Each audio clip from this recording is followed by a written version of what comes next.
여러분 반갑습니다. 우리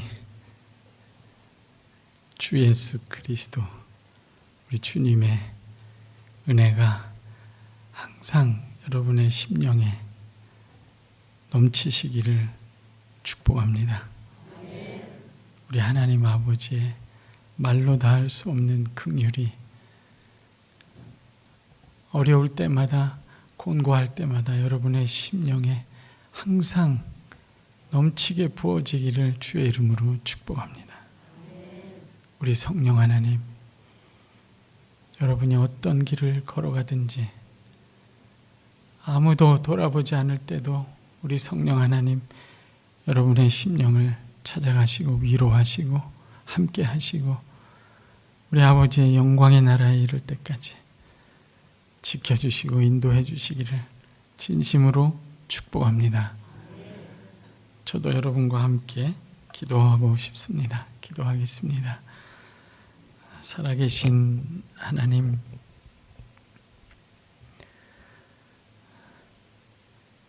저희 같은 비참한 사람들을 버려두지 아니하시고 찾아오시고 만나주시고 살려주시고 알게 하시고 치유하시고 온전케 하셔서 아버지의 영광에 이르게 하심을 감사합니다. 오늘도 이 귀한 주일 아침 아버지 앞에 모인 모든 심령들, 이 세상의 어려움과 괴로움과 우리 심령의 어두움에서 나와서 우리 주님의 진리의 빛 가운데, 사랑의 빛 가운데, 평화와 안식의 빛 가운데 서게 하여 주옵소서. 사랑하는 주님, 우리의 심령에 아직 남아있는 어둠을 다 내어 쫓아 주옵소서. 우리 심령에 남아있는 죄를 다 용서하여 주옵소서. 우리 심령에 남아서 우리를 괴롭히는 그 상처를 주님 치유하여 주옵소서. 가장 아픈 그 자리에서 나를 새로운 피조물로 창조하신 하나님께 찬송드리는 날이 되게 하여 주옵소서. 하나님, 교회 생활하고 이 땅에서 삶을 살고 어려움을 당하고 깨닫고 배우며 성장하는 모든 날들을 통해 우리 주 예수 그리스도를 더욱 분명하게 알고 주님이 내 마음에 더 분명해지는 복된 은혜가 있게 하여 주옵소서. 그 주님의 길, 십자가의 길 앞에 서서 물러서지 아니하고 그 십자가의 길이, 고난의 길이 생명의 길, 영광의 길, 새 창조의 길인 것을 알고 굳게 서로 손을 잡고 믿음의 행진을 할 수 있도록 인도하여 주옵소서. 오늘도 우리를 불쌍히 여기셔서 하나님 교회 생활하는 모든 날들 동안 사람의 영광이 아니라 하나님의 영광을 사랑하고 하나님의 영광이 온 땅에 충만하고 이 교회에 우리 가정에 충만한 것을 보는 것이 가장 큰 소원이 되는 순전한 심령으로 살아가게 하여 주옵소서.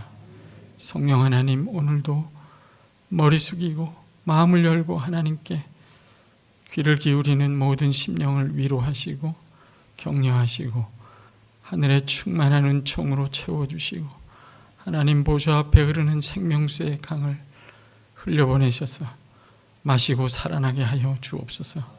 감사하며 예수님의 이름으로 기도합니다. 제가 신학생 때 읽었던 책이 있는데 그 제목이 흥미로웠어요. 예수님은 어떤 공동체를 원하셨는가? 예수님은 어떤 교회를 원하셨는가? 궁금해서 너무 알고 싶어서 그 책 제목이 기억이 납니다. 내용은 생각이 안 나요. 책 제목이 기억이 나요. 예수님은 어떤 공동체를 원하셨는가라고 할 때 제 마음에 떠오르는 그림이 두 개가 있습니다. 첫 번째는 이런 공동체는 아닌 것 같다. 주님이 이런 공동체를 원하시지 않았을 거다라고 생각하는 그림이 있는데 그 마음속의 그림은 이렇게 된 피라밋이에요. 피라밋 같은 공동체는 주님이 원하신 게 아닐 거다. 그 영광의 주가 하늘의 영광을 버리고 이 땅에 내려와서 그 피라밋 맨 밑바닥에 있는 비천한 우리 같은 자들을 찾아오셔서 그 생명과 영광을 내어주신 왕이요 주께서 그런 피라밋 같은 공동체를, 조직이죠, 그런 것들을 원하진 않았을 거다라는 생각이 듭니다. 그런데 생각을 하면 그 피라밋 같은 그런 사회, 그것이 우리가 살아가는 이 세상의 가장 큰 특징이고 우리가 살아가는 이 세상의 사회, 우리가 속한 직장, 또 학생은 학교, 이 세상에 또 어쩔 때는 가정도 그래요. 권위적이기만 하고 윽박지르기만 하고 명령만 내리는 그런 권위적인 아버지 밑에 있다면 그 가정은 피라밋 같은, 이집트의 피라밋 같은 그런 공동체라고 말하기도 어렵고 조직에 가깝죠. 지금은 아빠들이 다 부드러워서 안 그렇지만 나이 드신 분들은 옛날에 그런 아빠, 아버지 겪은 분들이 많을 거예요. 그 피라밋 같은 조직이라고 할 때, 사회라고 할 때 그 피라밋은 여러분 잘 아는 대로 이집트에 가면 볼 수 있죠. 성경에 보면 하나님이 자기 백성을 애굽에서 건져내셔서 젖과 꿀이 흐르는 땅, 동산 같은 땅, 하나님의 말씀으로 새롭게 지어진 아름다운 땅으로 인도하신다는 이야기를 우리가 들어봤습니다. 그 애굽에서 건져내셨다고 했을 때 그 애굽, 이집트의 가장 특징적인 건축물이 피라밋이에요. 그러니까 피라밋은 이집트의 건축물뿐만이 아니라 그 이집트라는 당시의 제국, 그 당시의 세상의 가장 큰 특징을 보여주는 건축물이라고 할 수 있어요. 어느 시대나 그 건축물이 그 시대나 사회의 가장 중요한 특징을 잘 드러내주는 대표적인 유물이 됩니다. 그러니까 이집트에는 그런 피라밋 같은 사회가 된 거예요. 맨 꼭대기에 바로가 있고 바로가 채찍질을 하고 거기 있는 이스라엘 백성 노예들은 그 피라밋의 맨 밑바닥에서 등에 채찍을 맞으며 일평생 일해도 자기 것을 얻을 수 없는 노예로 살아가는, 이렇게 얘기하니까 그 피라밋이 고대 이집트만 있었던 게 아닌 것 같고 우리 직장 얘기 아니야? 이렇게 생각이 되는 분도 많이 없네요. 얼굴을 보니까. 그런 직장에 다니는 분들도 있죠. 사장님이 맨 꼭대기에 앉아서 채찍을 휘두르며 상스러운 욕을 하고 일한 만큼 주지도 않고, 그리고 나와서 이런 말을 하죠. 아주 모멸적인 말이죠. 너희들이 먹고 사는 건 나 때문이야. 그런 이야기를 하는 직장에 다니는 사람은 인간의 존엄과 행복을 느끼기 어렵습니다. 피라밋 같은 사회에서 사는 것이죠. 권력과 영광이 한 사람에게만 있고 나머지는 그 영광을 위해, 그의 영광을 위해 평생을 종노릇해야 되는 그런 세상인 거죠. 그래서 세상이 그렇게 괴롭고 힘들고 월요일 날 직장 가기 싫고 그런 것 아니겠어요? 그런데 여러분, 하나님이 없는 세상은 혹시 그럴 수도 있다. 무한하신 능력과 생명을 가진 분을 모르는 세상, 모든 것이 제한되어 있는 세상, 자원도 제한되어 있고 생명도 제한되어 있는 그런 세상에서는 그 작은 거 하나를 얻기 위해서 경쟁하고 싸워서 다른 사람을 밟고 올라간 사람이 모든 걸 지배하고 영광을 누리고 그 아래에 있는 사람들을 차별하는 세상이 당연할지도 몰라요. 그러나 그런 세상에서 겪는 피라밋 같은 사회를 혹시 그런 사회가 너무 고통스러워서 예수님을 믿고 하나님을 믿고 찾아든 교회의 품 안에서 겪는다면 그건 너무 마음이 아픈 일이고 고통스럽죠. 그 사람은 어디로 가서 마음의 안식을 얻고 삶의 평안을 누리나요? 교회에서도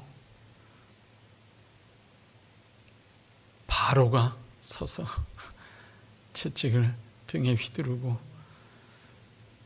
피라밋은 아니지만 또 다른 건축물을 위해서 성도의 등을 휘려치고 헌금 경쟁, 봉사 경쟁, 직분 경쟁, 그런 교회가 있다면 실제로 한국에 그런 교회가 많죠. 정말 마음이 아파요. 그런 교회에서 어떻게 서로가 서로를 돌아보고 위로를 얻고 손을 잡아 줍니까? 세상은 그래서 이 피라밋 같은 그런 조직이 거의 특징입니다. 회사가 그렇죠. 군대가 그렇고, 여러분 학교도 그래요. 제가 교직에 꽤 오래 있었고 지금 20년 차인데 그 이전에도 많이 가르치는 세월이 있었지만, 제가 학교를 다닌 것도 있지만 학교도 옛날에 개그 콘서트인가요? 거기서 어떤 개그맨이 그런 말을 했죠. 1등만 알아주는 더러운 세상. 여러분은 TV를 안 보셨군요. 성경책 읽고 퀴즈대회 준비하고 기도하고 전도하고 바쁘셨어요? 1등만 알아주는 더러운 세상. 학교도 우리 아이들이 다니는 학교도 피라밋 같은 하나의 기준으로 줄을 세워서 그 아이들이 고통당하는 아이들을 저는 정말 많이 봤습니다. 아이들이요, 교육이라는 건 그 아이 안에 있는 것이 무엇인지 그 아이의 그 아이다운 것을 꺼내주는 거거든요. 그런데 그걸 묻어요. 태어나기를 민들레같이 태어난 아이 보고 넌 장미가 되어야 해. 넌 1등 장미, 2등 장미, 3등 장미. 태어나기를 안개꽃같이 부드럽게 태어난 아이에게, 저희 어머니 안개꽃을 좋아했는데, 안개꽃같이 태어난 아이에게 넌 장미가 되어야 해. 그러면 그런 교육을 10여 년을 받으면 그 아이는 자기 자신을 안개꽃인데 뭉뚱그려요. 손으로. 자기도 장미가 돼보려고 거기다가 빨간색 책을 칠합니다. 나는 48번째 장미야. 그런 아이들을 대학교에서 만나면 다 죽어 있어요. 그 아이들을 땅에 묻힌 그 아이들에게 너는 땅에 묻혔지만 너는 너의 빛을 너답게 비출 수 있는 보석이야. 그 이야기를 4년을 해줘야 겨우겨우 거기서 땅에 나옵니다.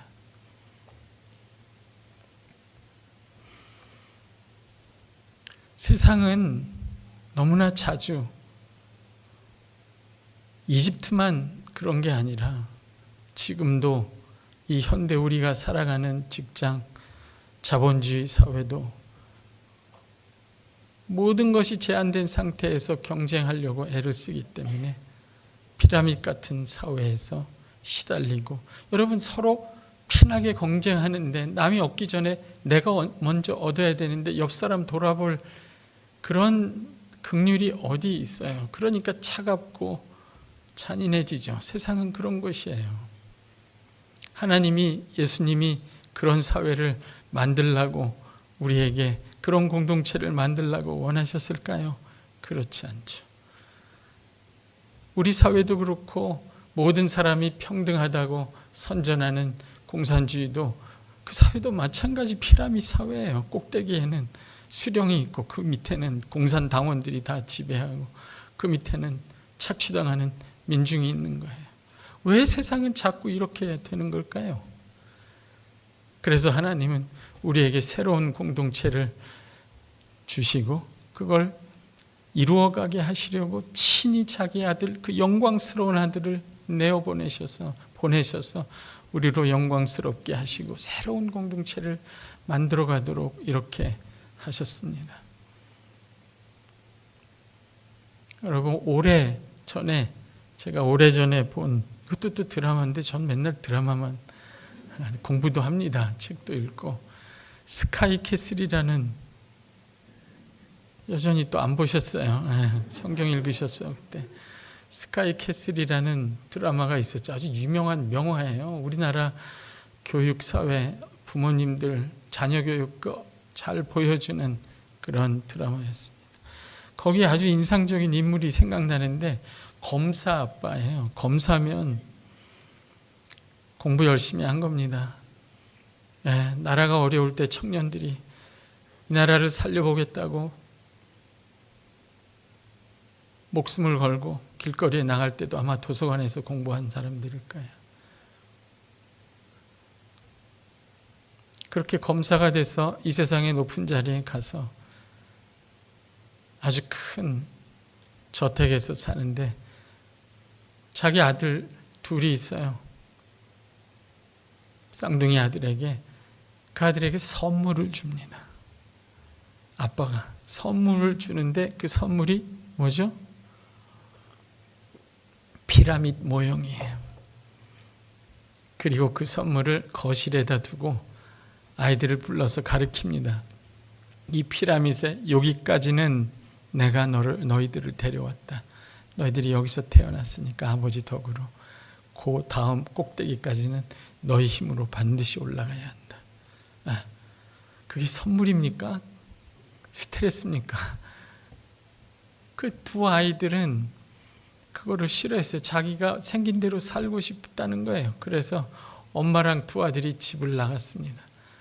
처음에는 노발대발하다가 그 아버지 검사가 그 거실에서 피라미드 모형 옆에서 컵라면 먹고 울며, 그 장면까지만 생각이 납니다. 그 피라미드 같은 사회에서 사는, 뭐라 그럴까요? 단어가 뭐라 그럴까요? 폐해, 그런 것 중에 하나는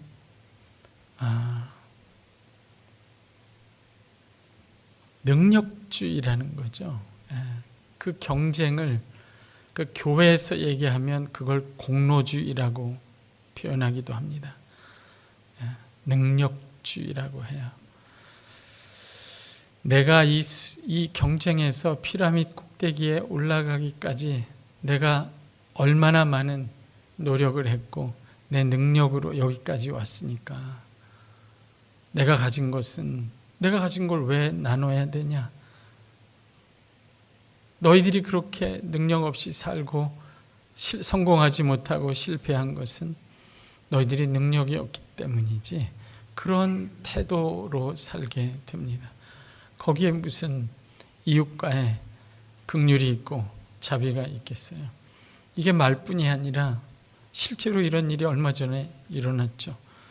우리나라 대기업의 어떤 노동조합에 있는 분들이 그 기업이 아주 크게 잘 돼서 성과급을 나눠달라고 했는데 그 기업의 다른 부서에 있는 부서보다 우리 부서가 10배 그 이상으로 많게 더 달라. 제가 하도 그 사람들의 주장이 기가 막혀서 댓글에 가서 찾아봤어요. 뭐라고 썼나. 우리는 정규직이고 우리는 정규대학에서 더 배웠으니까 더 받아야 된다.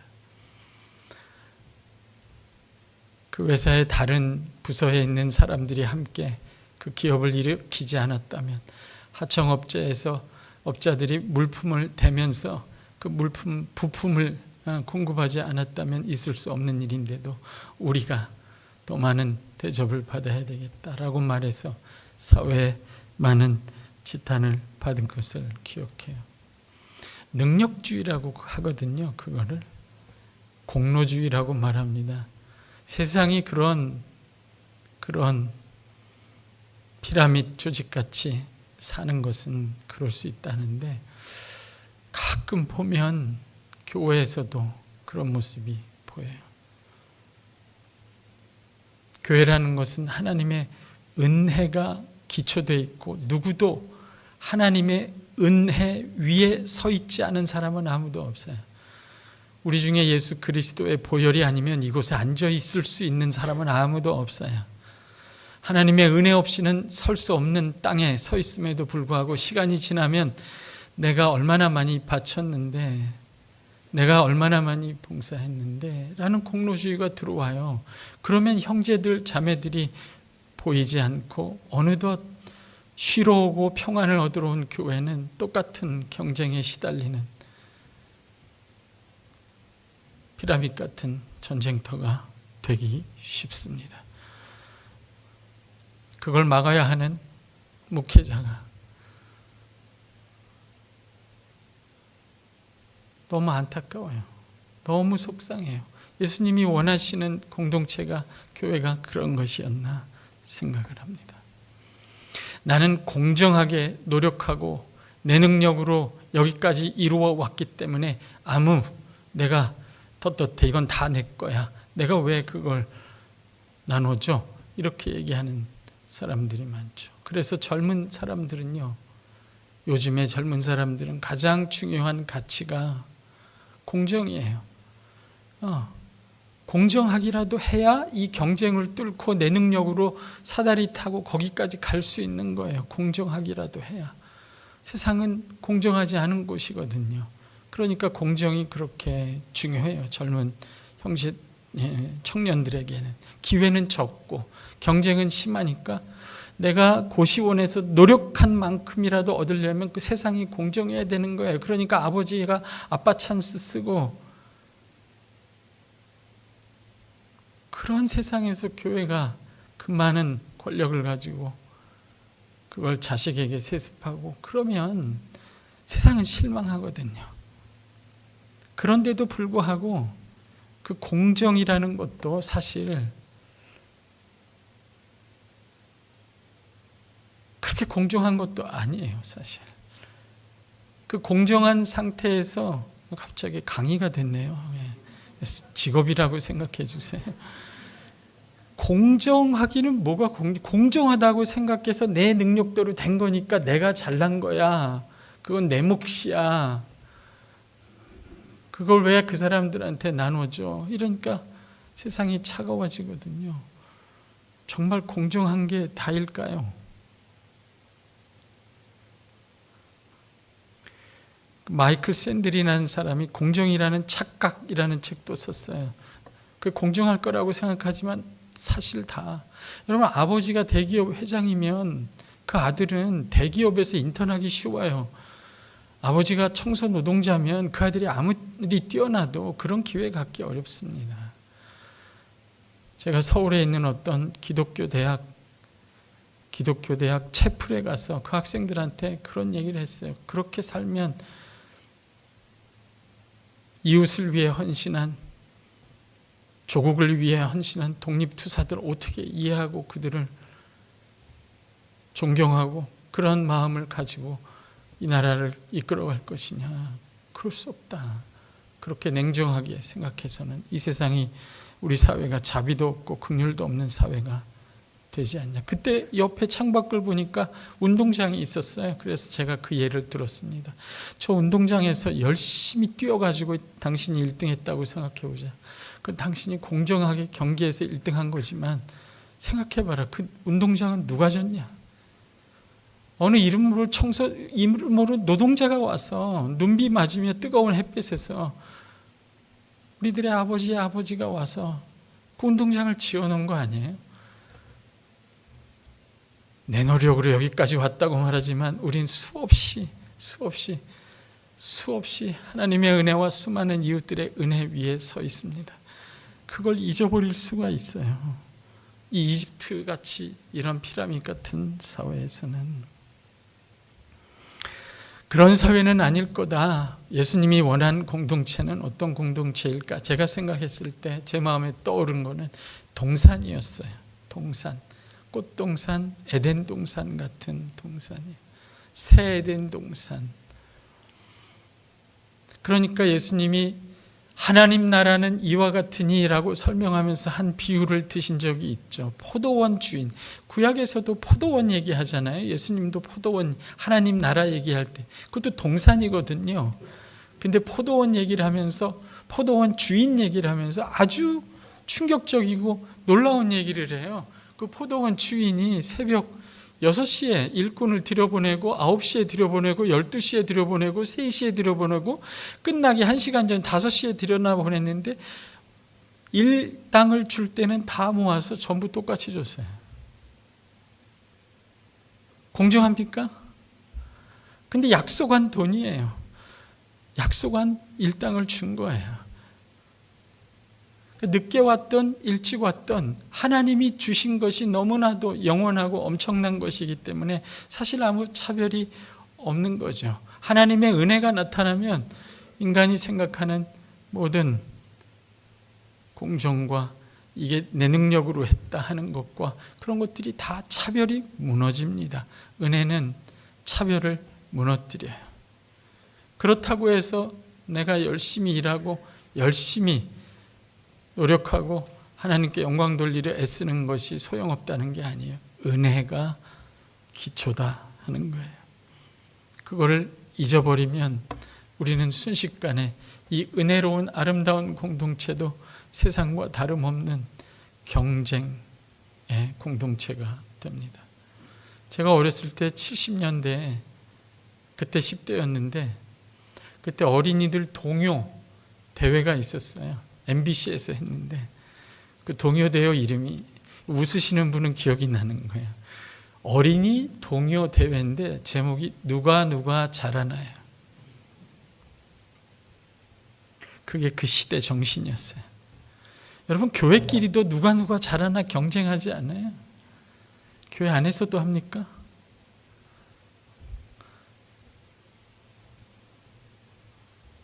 어떻게 하면 새 에덴 동산 같은 동산이 얼마나 아름답습니까? 하늘에서 씨앗이 날아다니다가 그 땅에 떨어집니다. 선물처럼.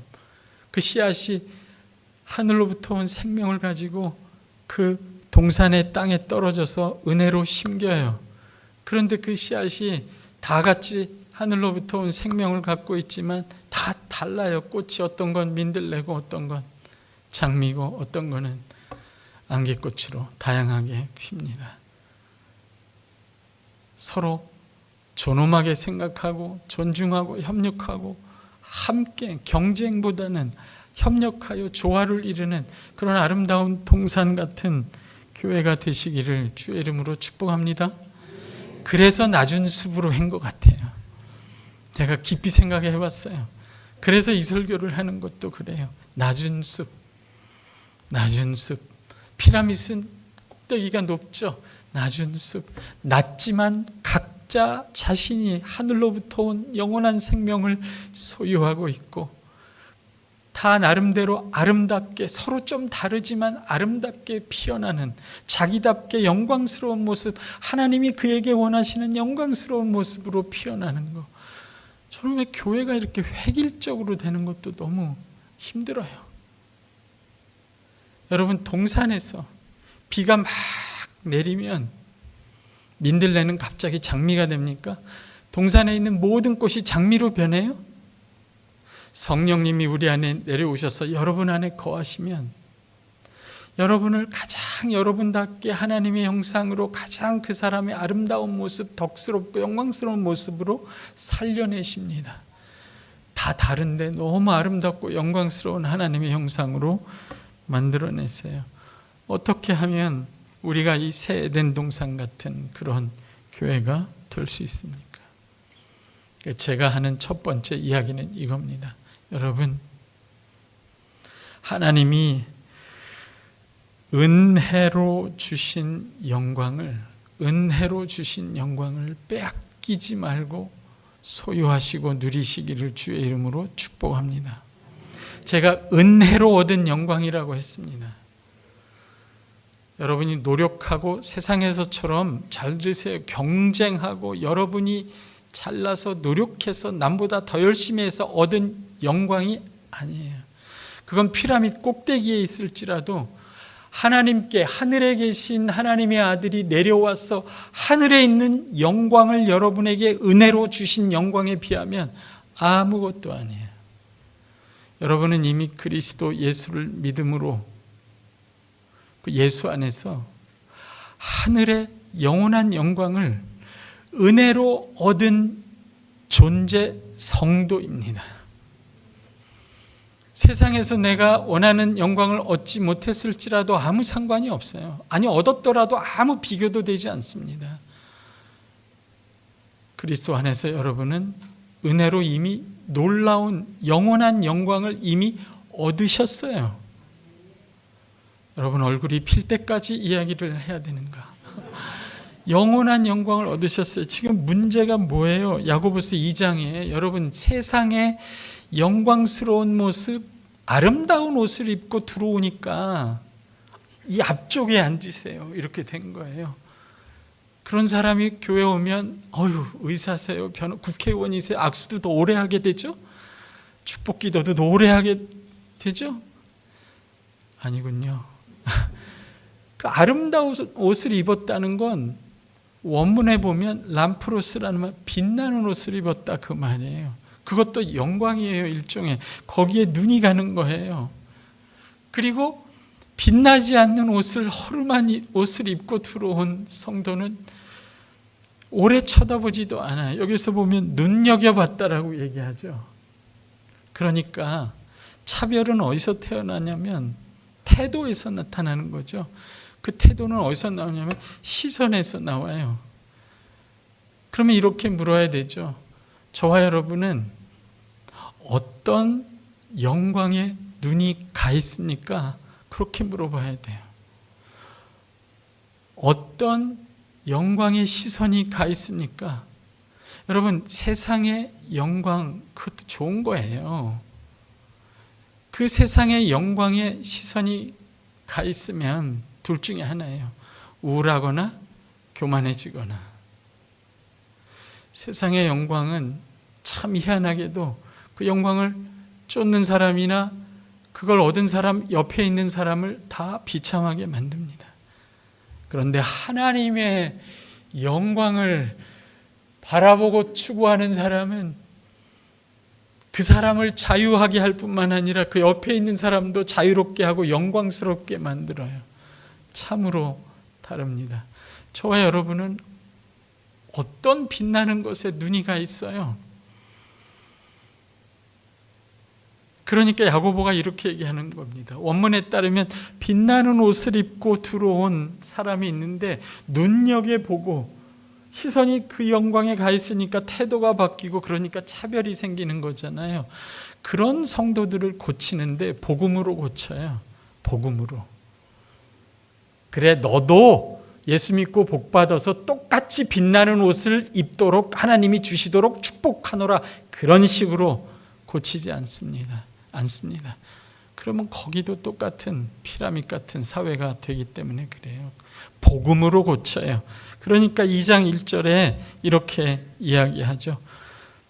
2장 1절에 보시면 야고보서 2장 1절에 내 형제들아 영광의 주 곧 우리 주 예수 그리스도에 대한 믿음을 너희가 가졌으니 사람을 차별하여 대하지 말라. 여러분, 야고보서 1장 1절에는 그냥 주 예수라고 했어요.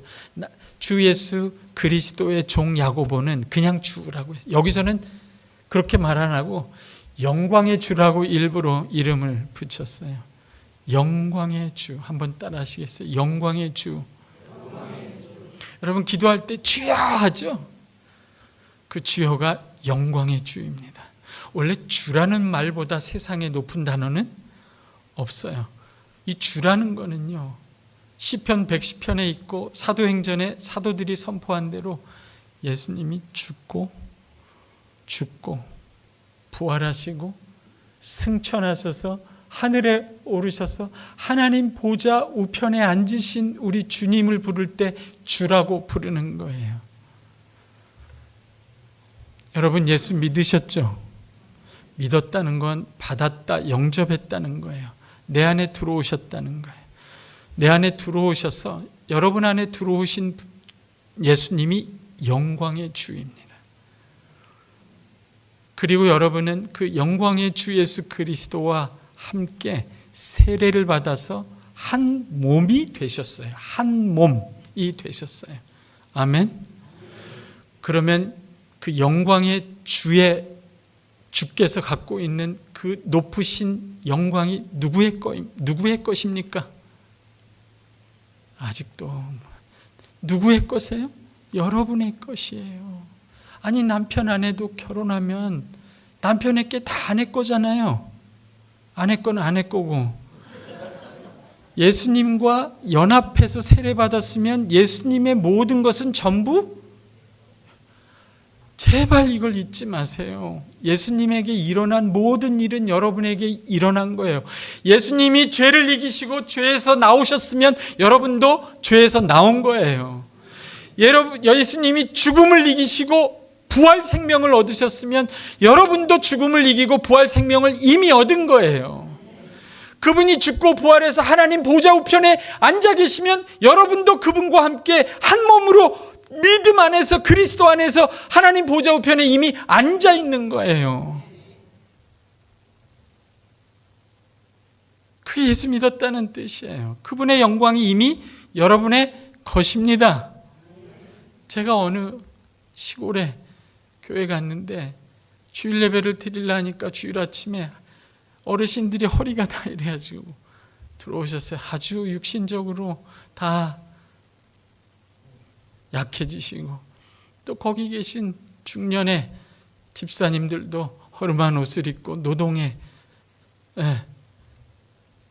구부러진 허리하고 거칠어진 손을 가지고 들어오셨어요. 주일 아침에, 그 거룩한 주일 아침.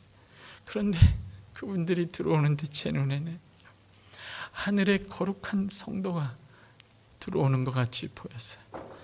여러분, 구약시대 때도 하나님이 보낸 천사들이 허름한 옷을 입고 사람으로 나타난 걸 보죠. 우리 눈에는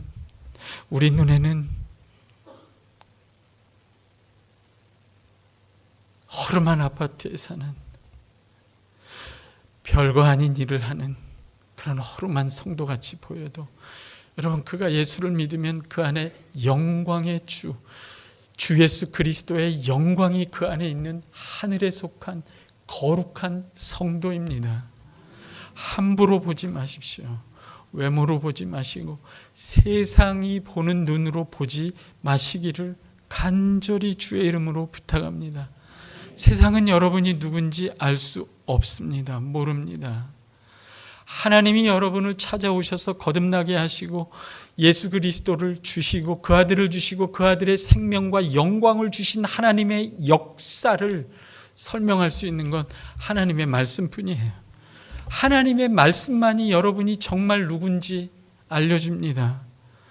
여러분은 이 세상의 피라미드에서 맨 밑바닥에 있을지라도 그 피라미드 위에 있는 하나님 보좌 우편에 앉아있는 하나님의 아들의 영광을 함께 나누어 갖고 그 영광에 참여한 영광스러운 하늘의 성도임을 진심으로 잊지 않으시고 그 영광을 누구에게도 빼앗기지 않기를 주의 이름으로 축복합니다.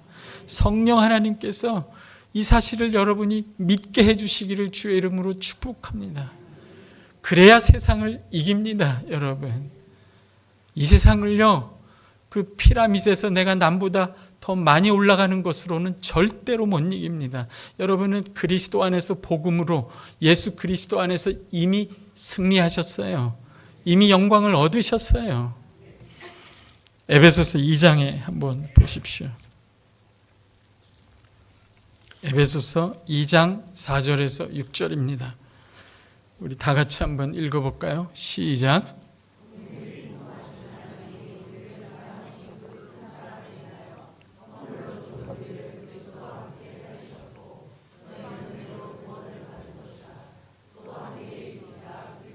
예수 안에서 함께 하늘에 앉히시니 긍휼이 풍성하신 하나님이 우리를 사랑하셨답니다. 여러분을 사랑하셨습니다. 아멘.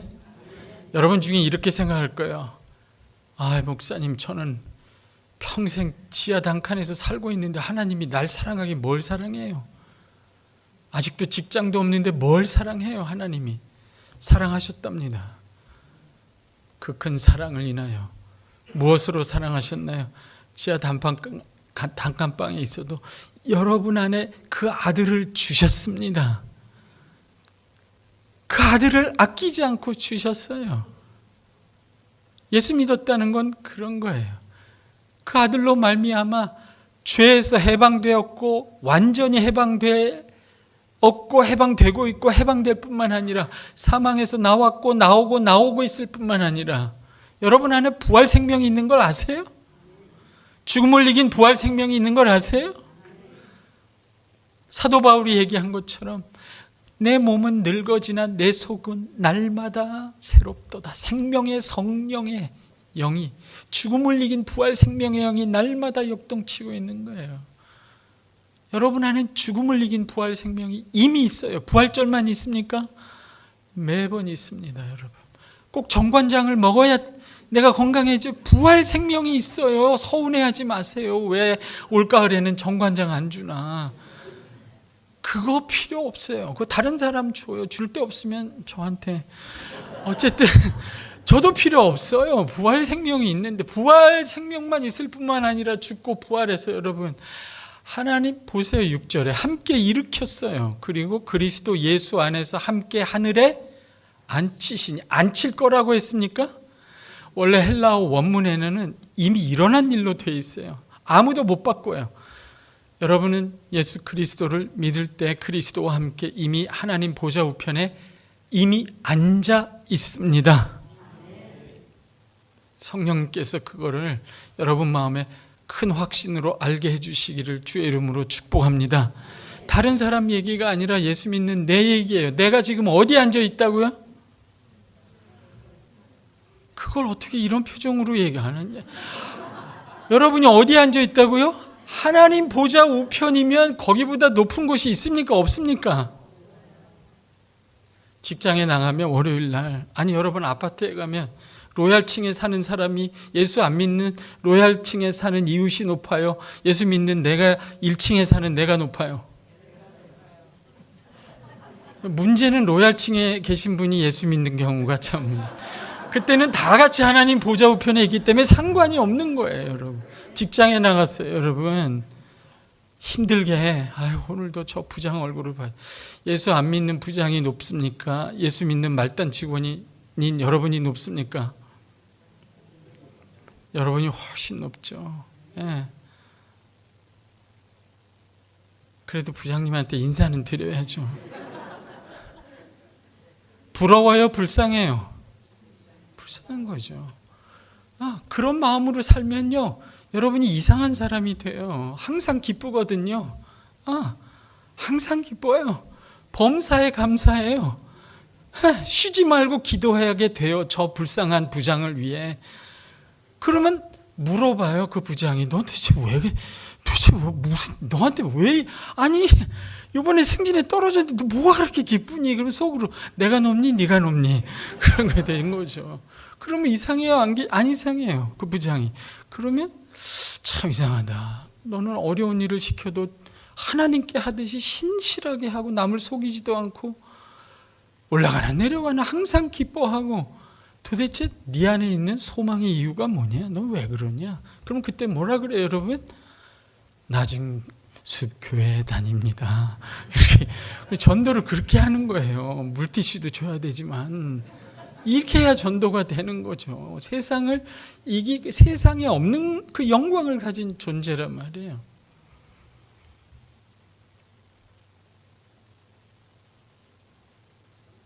여러분보다 높은 존재가 세상에 있습니까? 없습니까?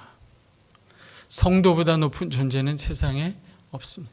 세상에 아무리 허름하고 노쇠해서 나이 들어서 허리가 90도로 접힌 할머니 할아버지라도 성도는 하늘의 영광을 가진 존귀한 성도예요.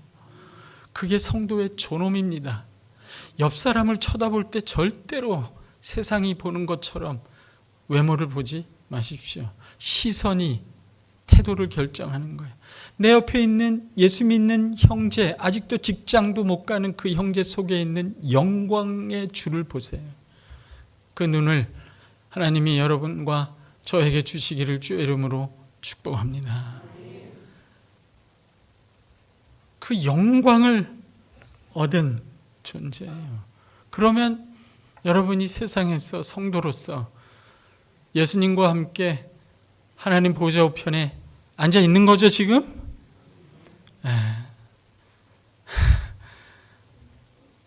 그럼 여러분이 세상에서 더 올라갈 곳이 있습니까? 없습니까?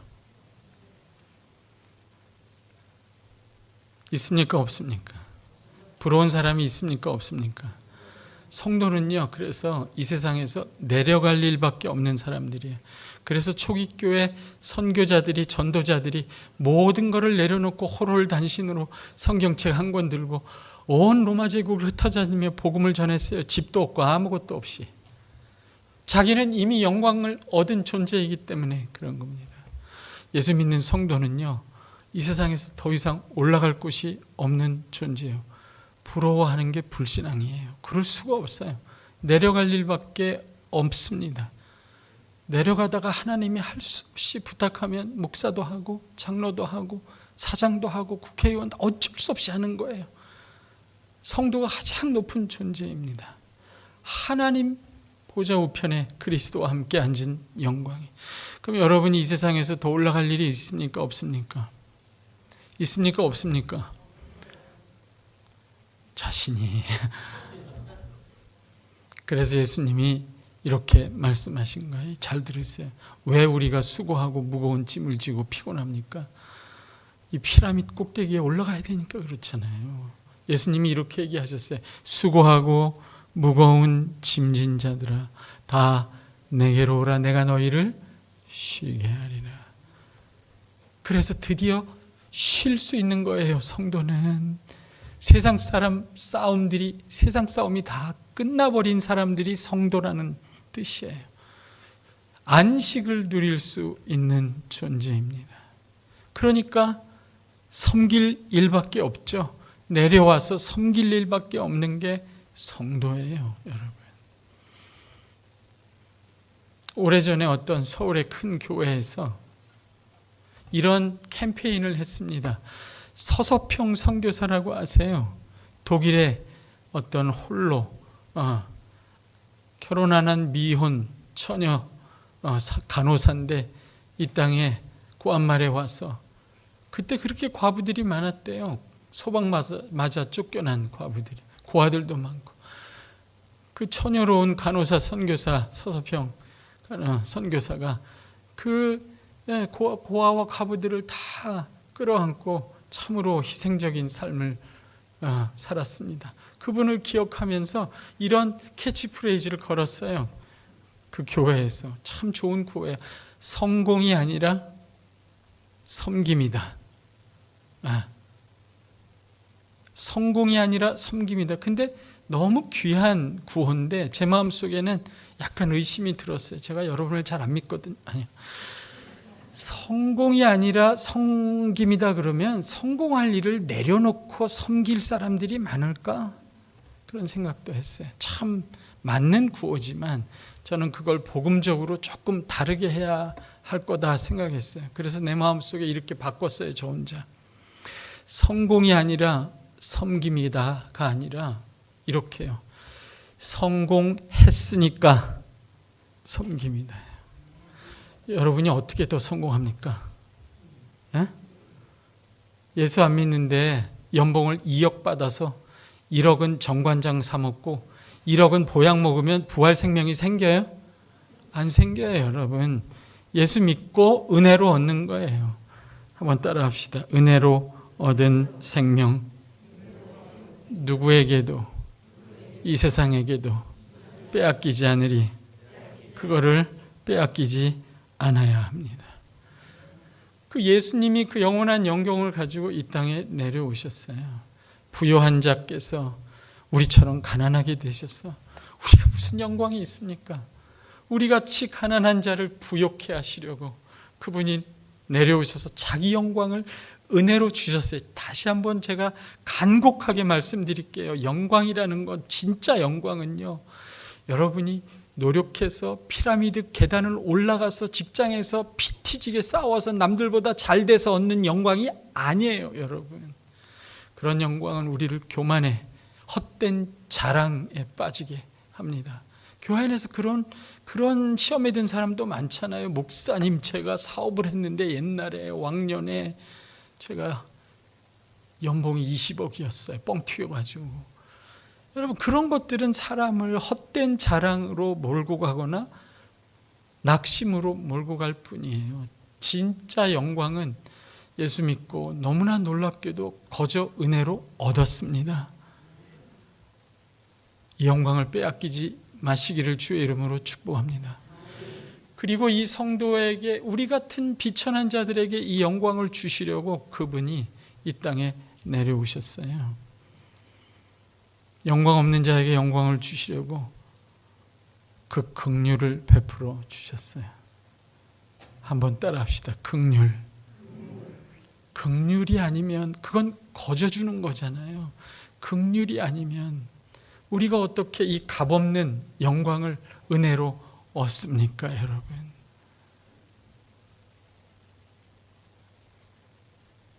그래서 우리가 그분의 영광의 은혜로 참여했고 은혜로 그 영광을 받아 누린다면 우린 동시에 그 영광을 주신 그분의 긍휼도 받아서 그 긍휼의 길을 따라가야 합니다. 그래야 동산 같은 영광을 누리며 서로 긍휼을 행하는 공동체, 에덴 동산 같은 가정, 그런 공동체, 그런 낮은 숲 교회가 될 줄로 믿습니다. 긍휼이 뭡니까, 여러분? 성경에 하나님을 묘사할 때 인자하다 할 때요, 인자하다는 건 노하기를 더디한다는 거예요. 약간 수동적이에요. 누가 나한테 악을 행할 때 그 악으로 확 갚지 않는 온유함이에요. 너그러운 거예요. 쉽게 반응하지 않는 거예요. 그걸 인자하다고 합니다. 근데 인자한 것보다 한 걸음 더 나간 게 자비예요. 그거는 참을 뿐만 아니라 너그럽게 무언가를 더 해주는 겁니다. 악을 악으로 갚지 않을 뿐만 아니라 나를 미워하는 자에게 떡을 하나 더 준 거는 거예요. 나에게 욕을 하는 자에게 축복하는 겁니다. 그게 자비로운 거예요. 나를 모욕하는 자를 위해서 기도하는 겁니다. 그게 자비로운 거예요. 그런데 그 영광을, 자신의 영광을 우리에게 주신 예수님의 긍휼은 이거 보세요. 그거보다 한 걸음 더 나가는 거예요. 아예 아무것도 없고 영광을 스스로의 힘으로 얻을 능력이 없이 비참한, 그럴 능력도 없고 기대도 없는 비참한 인생에게 오셔서 자기의 영광을 아낌없이 주신 것, 그게 긍휼이죠. 그래서 긍휼은요, 상대방이 자기 자신도 어쩔 수 없어 하는 연약함과 무능, 죄와 실패, 그것까지도 끌어안는 능력이에요. 예수님의 능력이에요. 하나님의 능력이에요. 내 옆에 있는 사람의 무능과 연약함과 실패까지, 죄악까지 아무 잘못도 없는 내가 끌어안을 수 있는 그 긍휼의 길 앞에서, 그걸 십자가의 길이라고 하죠. 그 앞에서 뒤로 물러서지 않는 여러분 되시기를 주의 이름으로 축복합니다. 그런데 실제로 우린 물러서요. 그런 긍휼을 하나님이 그 아들을 통해 나에게 주실 때는 기쁘게 받는데, 그런 긍휼을 내 옆에 있는 사람한테 행할 때는 깜짝 놀라고 뒤로 물러서기 쉽습니다. 제가 가르치면서 학생들을 주례를 여러 번 섰는데요. 이제는 더 안 하고 싶어요. 왜냐하면 이 친구들이 잘 살다가 신학생이고 더러 목사도 되고 사역도 하는 친구들인데 10년 살다가, 그 이상 살다가 못 살겠대요. 못 참겠대, 더 이상. 그러면 AS를 또 해줘야 되잖아요. 어떻게 하나님의 긍휼, 자기 자신도 어쩌지 못하는 무능과 실패와 죄악 속에 있는 자들을 찾아오셔서 그들이 꿈도 못 꾸는 하늘의 영광을 거저 선물로 주신 그리스도의 긍휼을 받고도, 그래서 신학생이 되고 목사가 되고 그 설교를 하면서도 내 옆에 있는 사람에게, 그 내 옆에 있는 사람의 무능과 연약함과 실패와 그거를 끌어안지 못할까? 그게 왜 그렇게 어려울까? 어렵죠.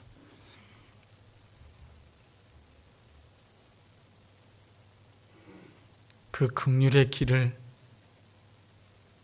그 긍휼로 그 영광을 값없이 우리에게 주신 그분 안에서 그분의 능력을 의지하고 그 긍휼의 길을 다 가시는 여러분이 되시기를 주의 이름으로 축복합니다.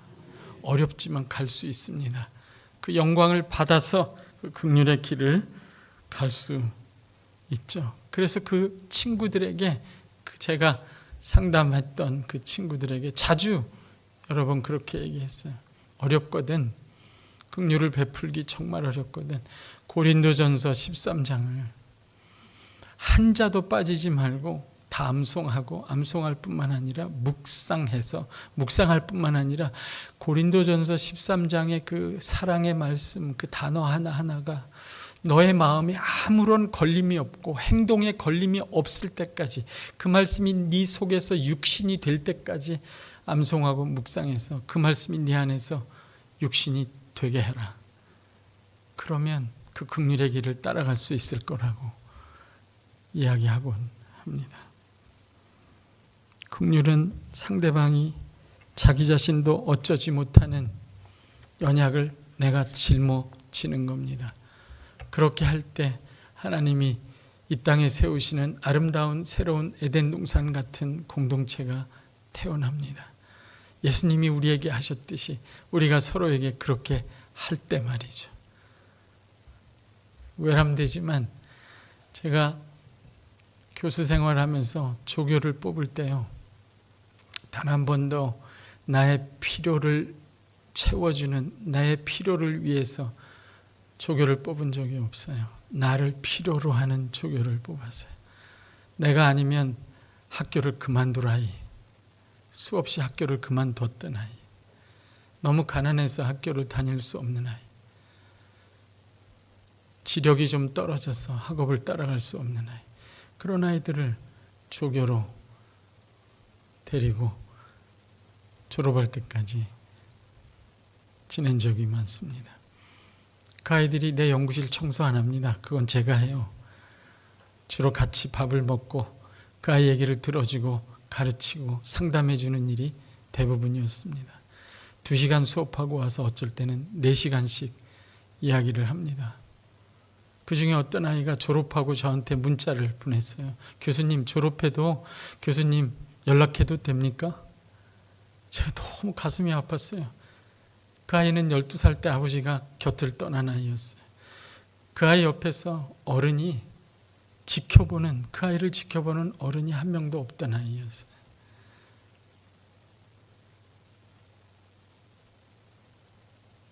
그런 생각도 했어요. 한국 교회를 살리려면 더 똑똑한 아이들을 데려다가 가르쳐야 되는데 그런 생각 안 했어요. 한 번도 그런 생각이 안 들었어요.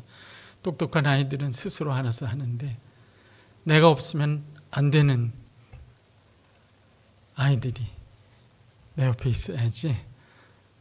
하루는 2시간 수업하고 와서 정말 4시간 동안 다 쏟아붓고 나서 내가 왜 이러는지 스스로 생각했어요. 나도 이해가 안 됐어요. 내가 왜 이러는지.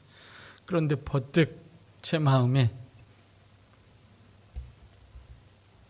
떠오른 생각이 있었어요. 내가 아무것도 모르는 청년 때 하나님을 대적하던 때 그때 나를 이렇게 불쌍히 보시고 이런 나를 끌어안으신 하나님, 그때 나를 끌어안아 주셨던 목사님, 나를 위해 기도하셨던 전도사님,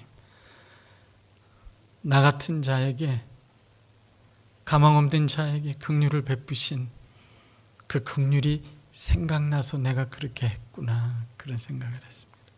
여러분, 교회는 세상처럼 효율이 아닙니다. 긍휼입니다. 하나님 은혜로 주신 영광을 소유하고 누리셔서 당당히 세상을 이기며 그 영광을 아무에게도 빼앗기지 않는 여러분 되시기를 주의 이름으로 축복합니다.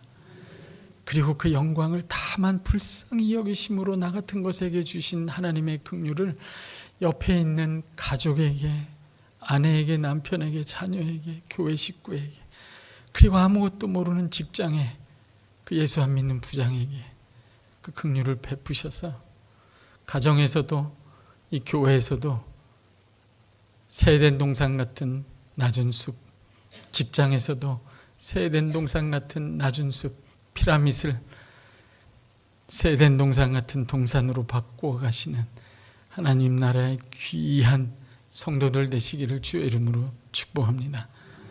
기도하겠습니다. 하나님, 정말 비천한 비참한 가운데 있는 우리를 찾아오셔서 아낌없이 그 영원한 영광을 내어주심을 감사합니다. 그 영광을 누리며 세상을 부러워하지 않게 하시고 하나님 주신 영광을 자랑하며 그 영광을 우리에게 주신 주님의 긍휼의 길을 신실하게 따라가는 사랑의 사람들이 되게 하여 주옵소서. 하여 이 거칠고 잔인한 세상을 하나님이 지어가시는 새로운 에덴 동산, 모두가 존엄하고 협력하고 품에 끌어안고 서로의 영광을 피워내는 아름다운 세상으로 만들어가는 귀한 하나님 백성들 되게 하여 주옵소서. 감사하며 예수님의 이름으로 기도합니다.